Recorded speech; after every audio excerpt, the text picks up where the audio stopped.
Hello students, welcome to my dream way classes. मैं पंकज कुमार साव आपका स्वागत करता हूं। आज जो लेक्चर 2 होने वाला है राजस्थान के प्रमुख विभूतियां का, इसके पहले 5 विभूति को मैंने पढ़ा दिया है विथ ट्रिक्स के साथ। ऐसा ट्रिक्स है कि आपको आसानी से याद हो जाएगा।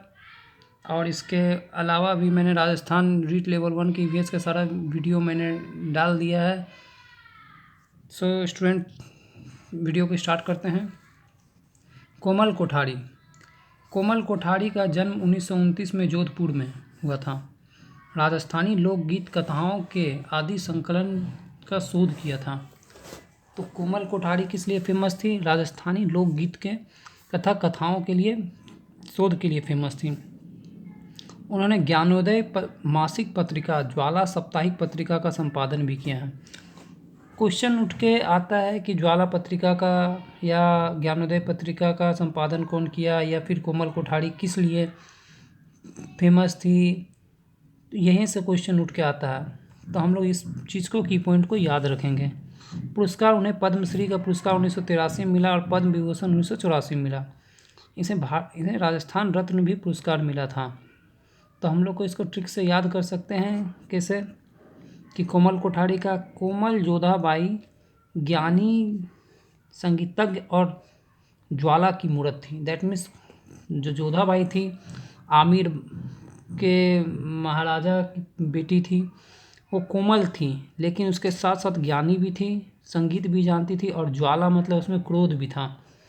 तो कोमल जोधाबाई ज्ञानी, संगीत और ज्वाला की मूरत थी। दैट मीन्स कोमल से कोमल कोठारी हो गया। जोधपुर में इनका जन्म हुआ था 1929 में। उन्हें ज्ञानोदय पत्रिका और ज्वाला पत्रिका का संपादन किया, और उन्होंने संगीत के कथाओं का संकलन किया था। तो इससे हम 4-5 पॉइंट इस पे याद रख पाएंगे। अब नेक्स्ट हम लोग चलते हैं डॉक्टर सीताराम लालस। डॉक्टर सीताराम लालस जो है उसके बारे में लोग पढ़ते हैं। तो डॉक्टर सीताराम लालस जो है उसका जन्म 1912 में बाड़मेर में हुआ था। राजस्थानी राजभाषा शब्दकोश का नामक ग्रंथ की रचना की थी। तो राजस्थानी राजभाषा का शब्दकोश नामक ग्रंथ रचित किया था। एक अमर ग्रंथ जिसमें 2 लाख से अधिक शब्द संग्रह है। उन्होंने एक अमर ग्रंथ संग्रह किया जिसमें 2 लाख से अधिक शब्द संग्रह हैं। इसे राजस्थानी जुबान का इंसाइक्लोपीडिया भी कहा जाता है। तो पूछा जाता है, इंपॉर्टेंट क्वेश्चन हो सकता है कि राजस्थानी जुबान की इंसाइक्लोपीडिया कौन है? तो ये हो सकते हैं कौन? सीताराम लालस। इसका निधन 1986 में जोधपुर में हो गया था। पुरस्कार इन्हें साहित्य अकादमी और साहित्य मानसी पुरस्कार मिला, और 1977 में पद्मश्री भी मिला था। सो हम लोग देखेंगे कि सीताराम को याद करने का तरीका है। सीताराम शब्द अमर है। सीताराम शब्द क्या है? अमर है। सीताराम तो अमर है, जब तक दुनिया रहेगा तब तक सीताराम का नाम कोई भूल नहीं सकता है। तो सीताराम दूसरा शब्द से हो गया, शब्द संग्रह के लिए वो फेमस थे। किसके लिए फेमस थे? शब्द संग्रह। और अमर ग्रंथ नाम का संकलन किया था, इसमें 2 लाख से अधिक शब्द थे। तो इससे 3 पॉइंट हम लोग को याद हो जाएगा इम्पोर्टेंट का। अब हम लोग पढ़ेंगे गावड़ी देवी जो पाली की थी। मांड गायिका, मांड मल्लिका के नाम से जाना जाता था। कुछ इंपॉर्टेंट पॉइंट्स था। पूरा इसका जीवनी पढ़ने का नहीं है, थोड़ा इंपॉर्टेंट जो हम उसको याद करेंगे। मांड गायिका मांड मल्लिका के नाम से विख्यात थी। मांड रतन, राना, मेहंदी और लोक शैली के लिए प्रसिद्ध थी। तो गावड़ी देवी किस लिए प्रसिद्ध थी? तो मांड गायिका मांड थी, उसके मांड मल्लिका भी कहा जाता था। उन्होंने मेहंदी और लोक शैलियों के लिए प्रसिद्ध था। तो बोल रहे हैं कि गांव के गवार लोग मार भात खाते हैं। इसको एक ट्रिक बनाया, ये कोई मतलब गांव के गवार ये कहना नहीं, हमको एक याद करने के लिए बना रहे हैं। सो स्टूडेंट, गंवार से हो गया गावड़ी देवी, और माड़ भात से हो गया मांड की मल्लिका थी। मांड की क्या थी? वो मल्लिका थी। तो माट खाते थे। हम जस्ट एक याद करने का तरीका सोच रहे हैं ताकि आप लोग को याद आसानी से हो जाए। अब हम लोग पढ़ने जा रहे हैं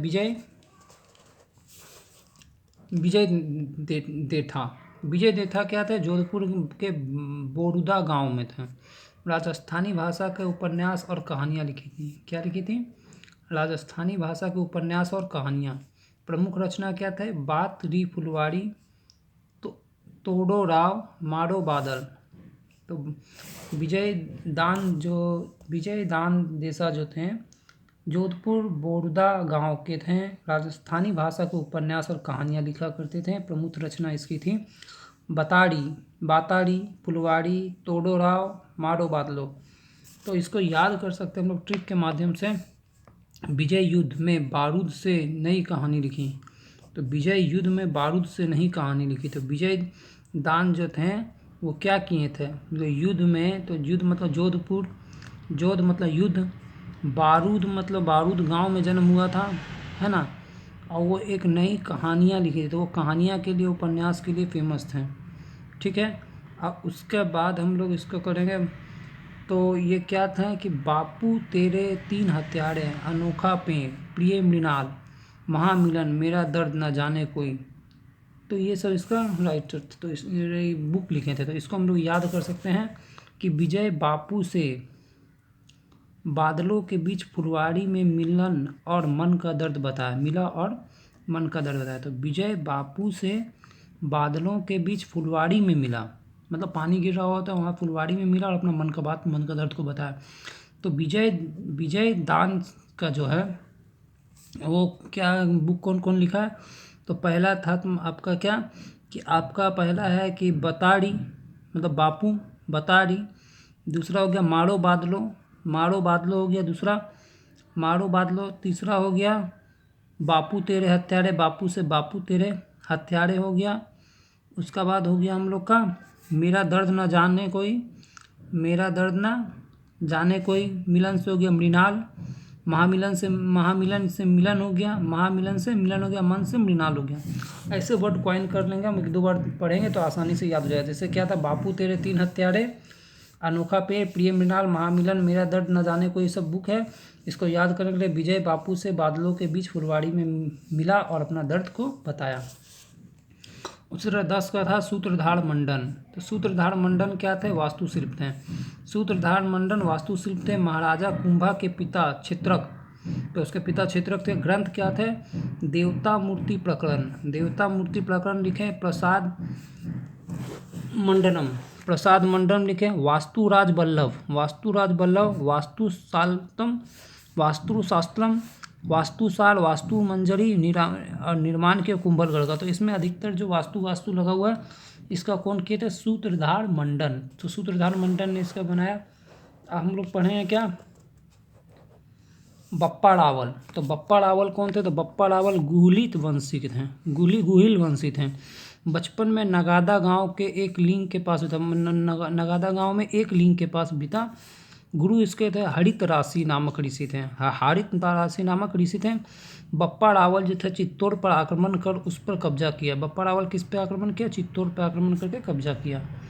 अरब की खलीफा को पराजित किया और संन्यास अंत में ले लिया। तो किसको पराजित किया? अरब के खलीफा को। तो हम लोग याद कर सकते हैं कैसे? मतलब पिता का वंश नागसेन से हार गया, दैट मीन्स बाप का वंश नागसेन से हार गया। दैट मीन्स क्या हुआ? बप्पा रावल हो गया।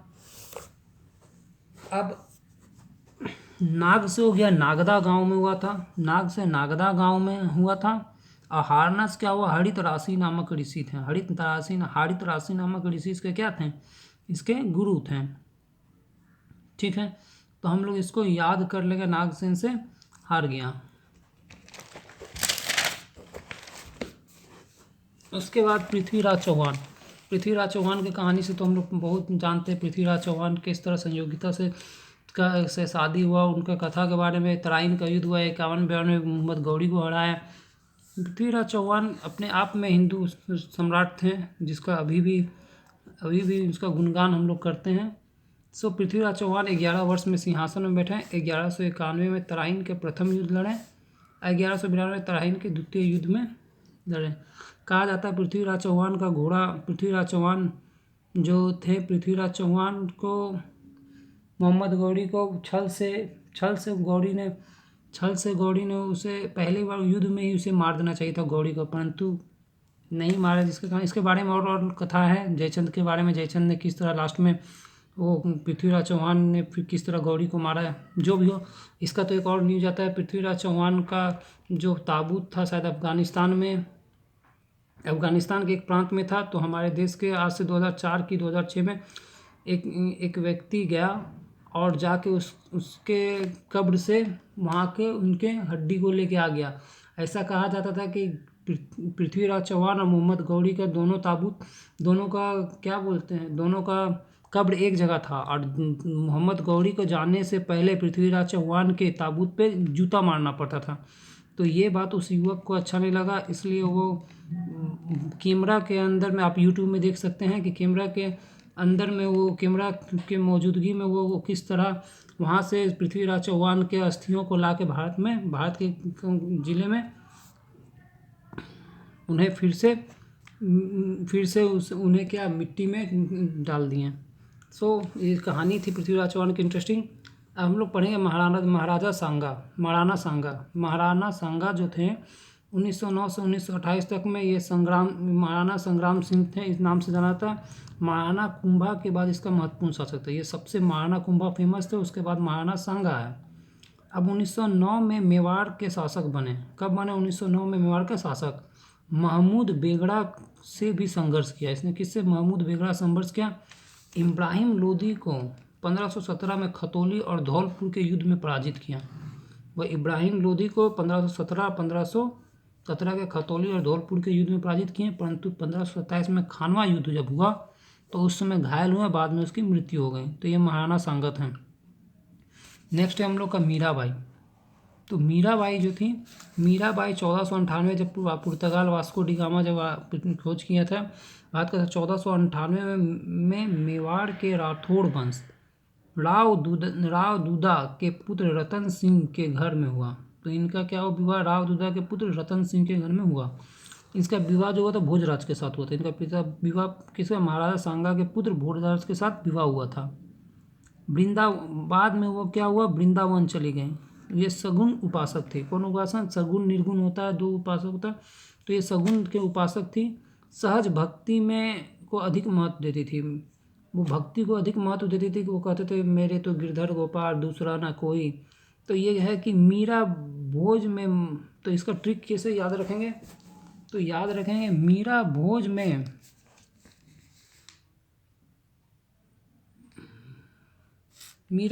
मांड की राठी खाई। इसको आप ट्रिक बना लीजिएगा, आसानी से याद हो जाएगा। अब उसका पन्नाधाय है, तो ये वात्सल और बलिदान के प्रतीक थी। तो पन्नाधाय किसका था? इसके एक लाइन याद आता है इसमें कि शेखर सुभाष अस्पाक की धरा है यहाँ, क्रांति का प्रवाह कभी रुकने ना पाएगा। तो इसी में एक लाइन था कि पन्नाधाई हाडा रानी का ये बलिदानी कुर्बानी में कलेजा कभी दुखने ना पाएगा।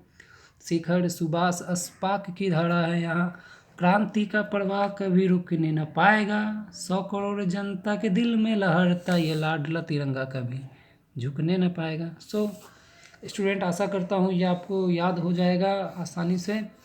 तब मिलते हैं नेक्स्ट वीडियो में, तब तक के लिए जय हिंद, जय भारत।